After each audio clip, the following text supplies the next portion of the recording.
आचार्य भगवान की सहनशीलता बड़ी गजब की थी।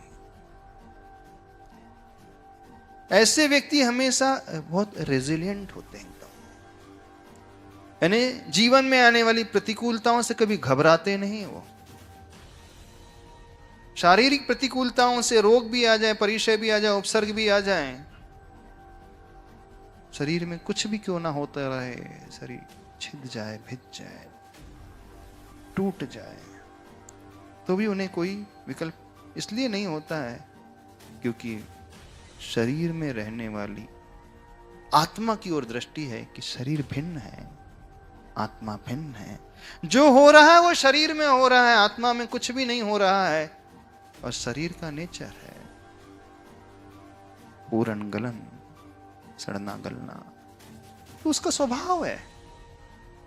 यही दृष्टि आचार्य भगवान की हमेशा रहती थी। इसलिए जब शारीरिक प्रतिकूलता बहुत हो गई गुरुदेव को, रोग बहुत बढ़ गया, वेदना बहुत बढ़ गई, चेहरे पे कोई शिकन का भाव नहीं। एक संस्मरण सुनाते हैं। अमरकंटक में जब आचार्य भगवान को हर्पीस का रोग हो गया था। हर्पीस का रोग एक ऐसा रोग होता है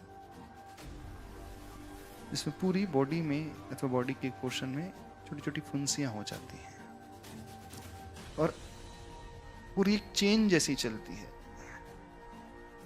उसे मराठी में नागिन बोलते हैं।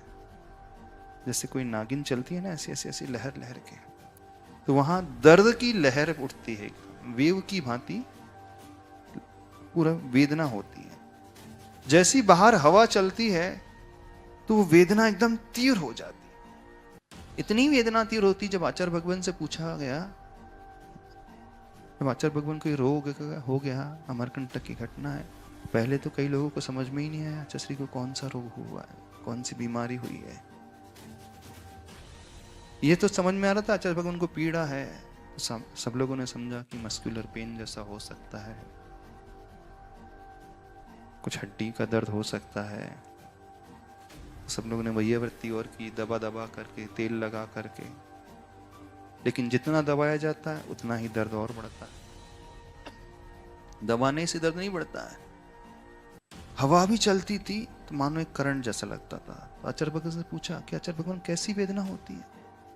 आचार्य भगवान ने कहा, मानो जैसे शरीर में फोले पड़ गए हों और फूलों को चीर करके उसमें कोई नमक मिर्ची का घोल डाल देता है ना। आपको कोई घाव हो गया हो हाथों में, पैरों में, और उन घावों को उधेड़ करके उसमें कोई नमक बुरका दे अथवा मिर्ची, लाल मिर्ची का पाउडर डाल दे, कितनी वेदना, कितनी जलन होती है। बोले जब भी कोई इसे हाथ लगाता है अथवा हवा का भी स्पर्श होता है तो पूरे शरीर में एक तरंग उठती है, वेदना की तरंग। इतनी तीव्र वेदना होती है।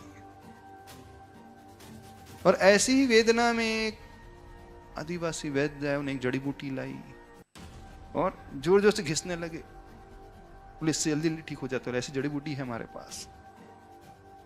बहुत सारे वैद्य आ जाते हैं, हो जाते हैं। भारत देश में तो है, हर व्यक्ति डॉक्टर है ही, दूसरों के लिए बन ही जाता है डॉक्टर। आप भी सलाह देने पहुंच ही जाते हो। किसी को सर्दी जुकाम हो जाए तो, मलेरिया हो जाओ, फ्लू हो जाए तो तुरंत। ऐसे ही आचार्य भगवान के पास न जाने कितने लोग आए और अपनी अपनी सलाह दी। बाद में जाके पता चला कि वो हर्पीस बीमारी हुई।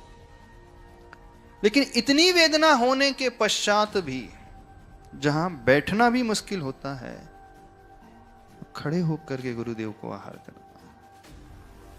हवा उसमें लग रही है, पैर मूव नहीं कर सकते हैं, लेकिन आचार्य भगवान के चेहरे की प्रसन्नता दिखते बनते।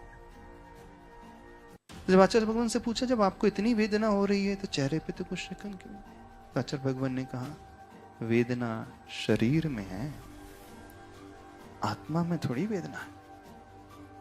दर्द जो हो रहा है शरीर में हो रहा है, लेकिन आत्मा में तो कोई दर्द नहीं है। आत्मा तो अजर अमर है, अरूपी है।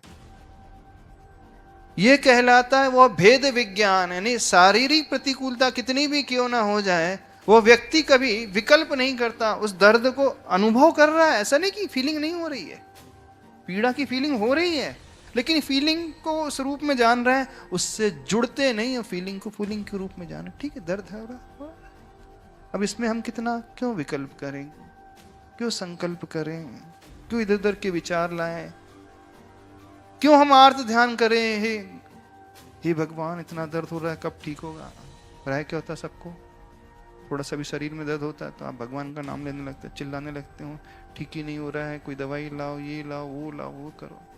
लेकिन आचार्य भगवान के चेहरे पे कोई शिकन नहीं। तो ऐसा व्यवहार तभी हो सकता है जिसकी गहरी भेद विज्ञान की दृष्टि, आध्यात्मिक दृष्टि, अर्थात जानने और देखने वाला स्वभाव, जिनका जो हो रहा है उसे हम जान रहे हैं, देख रहे हैं, उसमें हम राग द्वेष नहीं कर रहे हैं। तो आध्यात्मिक व्यक्ति कभी राग और द्वेष नहीं करता है, हर हाल में वह समता का परिणाम अपने भीतर रखा रहता है।